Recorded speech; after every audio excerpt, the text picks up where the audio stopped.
morning, my name is Crystal and welcome to my YouTube channel. Welcome old subscribers, welcome new. If you like my videos, please press the like button and please do subscribe. Alexa, what's the time please? Alexa, what's the time? I've got this on mute. Alexa, what's the time? It's 8:45 a.m. Alexa, what's the date today? Today is Friday the 27th of January. Alexa, the weather. Alexa, the weather. Right now in Rochester, it's 3 degrees Celsius with partly sunny skies. Today's forecast has lots of clouds, with a high of 7 degrees and a low of -1 degrees. Would you also like tomorrow's weather? Yes, please. Tomorrow in Rochester, you can expect mostly sunny weather, with a high of 6 degrees Celsius and a low of 2 degrees. Alexa, can you tell me a joke? How do footballers stay cool during a game? They stand near the fans. Right guys, so it's Friday, getting ready for the weekend. Although every day is the same for me, on and off. Occasionally you get a day out or something, but it's usually pretty much the same. But I like things like they are, the status quo. I like it. I know where I am. I'm grounded. I know what I'm doing. So basically, last night I took Max for a walk. My lovely Chihuahua, just briefly around like the block as you do. It's a tiny Chihuahua. It's freezing cold. It was this morning. I didn't want to get out of bed. I was absolutely frozen head to foot.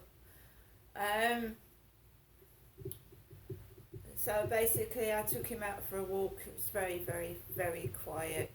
Just the way I like it. And I came indoors and my mum rang after I'd got indoors.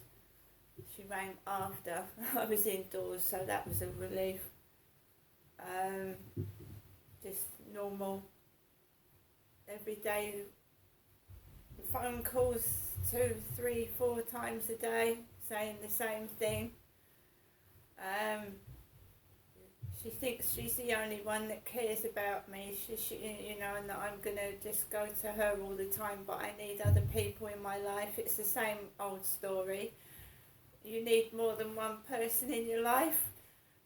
It's like, when you have a partner and he's jealous that you talk to other men, or even if you talk to other women. I've suffered domestic violence on many occasions, and the perpetrators don't like you talking to other people. They don't like you to have friends. They don't like you to have male friends. They don't like you to have female friends. My sister suffered from it. She had a chap that used to tear men out of magazines. She couldn't look at another man. She couldn't wear a short skirt. I think most women at some point in their life have suffered, even if it's minor, domestic violence from some men getting jealous if you talk to somebody else. But I've had it on a large scale, a really, really large scale, and I've had more than one perpetrator, and they don't like me talking to other people. They can get jealous if you've got a pet. If you show affection to a cat or a dog, a perpetrator will get jealous. I know it sounds ridiculous, but it's true. And I found myself in this isolated position where I'm talking to my mum 4 times a day. Don't get me wrong, I'm not saying my mum's a perpetrator. I'm just saying that she thinks she's the only person in my life, and she rings 4 times a day, and I don't seem to be speaking to anybody else. And I'm grateful I've got a mum. Don't get me wrong, I am, but I do need other people in my life. When I was up in Gloucestershire, we're going on to something else now about this bullying and this ridiculous behaviour in shops, libraries, everywhere that's been happening to me. And it may if anybody else it happens to, I feel sorry for them, because it's absolutely soul destroying and upsetting. When you go into a shop, maybe you're standing in a queue and someone does something to upset you on purpose. So I lived in Gloucestershire for 22 years, away from my mum, who was still contacting me by the phone, by the way, and keeping in touch as she does. And my mum would give me postal orders, like a £10 postal order every month or so to help out. And I would walk down to the post office. It's a small post office where I lived, very small post office, like 2 cashiers, and it was very small. So sometimes you'd have to wait outside on the pavement. So I would have to take the postal order to be cashed to the local post office. There would be a queue outside the door, and someone with an old man in a mobility scooter would be behind my back with his cap on and his walking stick. And you know, some old people get incontinent. They do. They can't wash themselves. They have carers. So you'd smell a strong smell of urine. And I take no notice of it, because I know people have problems. I know people are disabled, and I'm not rude. So this guy would be behind me, and then I'd get into the post office, get into like 2 in the queue, so 1 in front of me, and one of the ladies behind the counter would say, would you mind spraying some air freshener to me? Would you mind spraying air freshener? Because the guy with the wheelchair would be outside and the door would be shut, and I'd be in there waiting, and they'd say to me, will you get the air freshener out? It smells in here. It smells. So there I would be, spraying air freshener all around the post office in Gloucestershire, because the man behind me smells. And I just thought, that's so rude. Can't you wait till the guy's gone before you get me to do that? Later on, I found out my sister Amanda was in a mobility scooter. She'd lost the use of her legs. My mum hadn't told me. On the 3 or 4 phone calls that I'd have a week, she hadn't told me that my sister was in a mobility scooter and she couldn't walk. I wasn't told. So were they taking the mickey out of my sister, saying she smelt, getting the air freshener out, spraying it? I was oblivious to the fact that my sister was in a mobility scooter. No one had told me.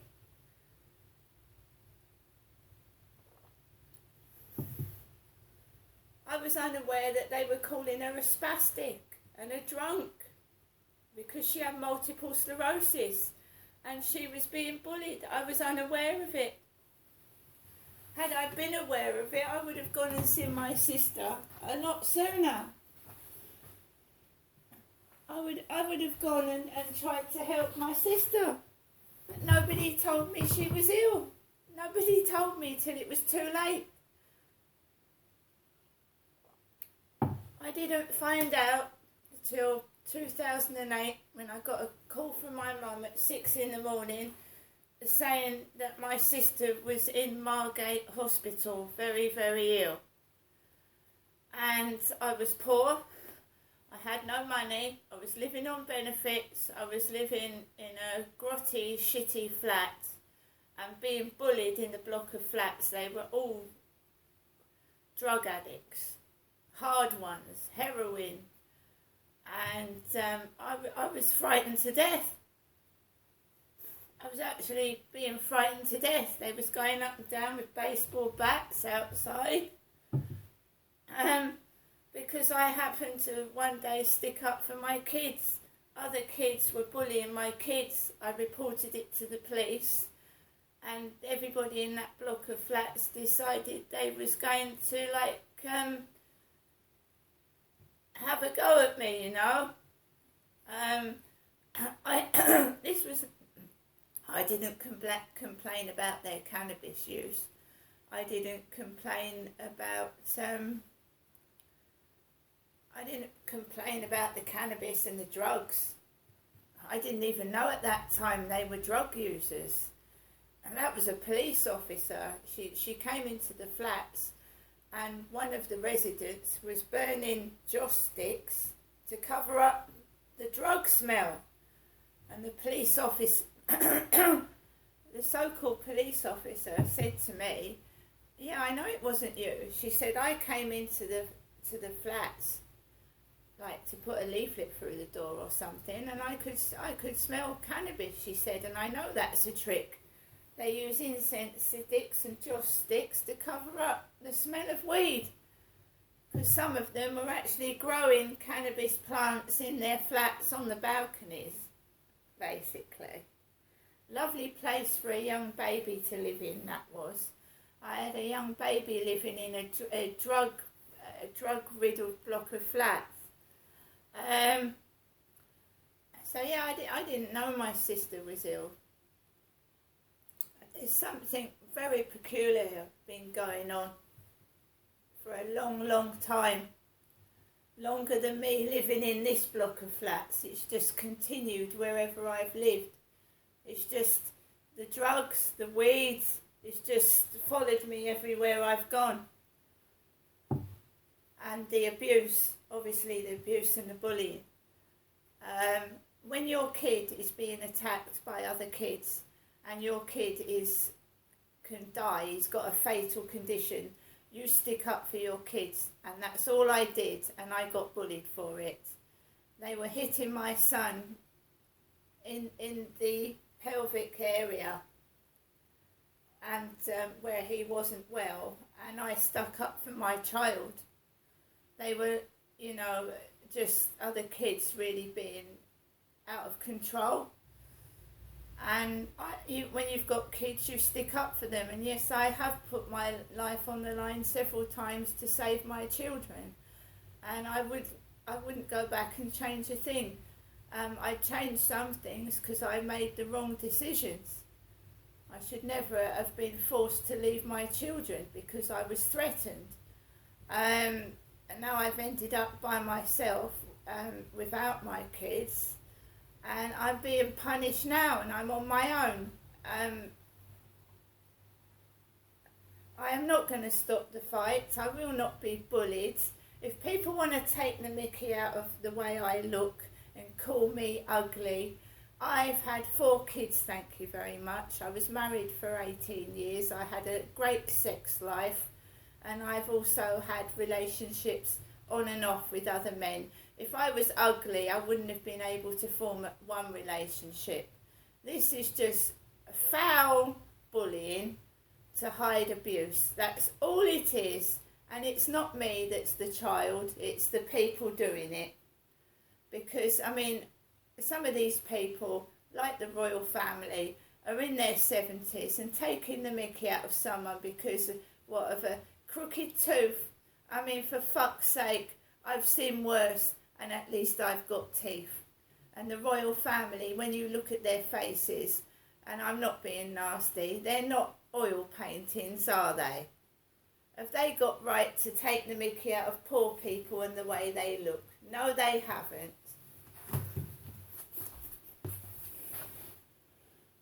Now I'm going to get on with the rest of my day.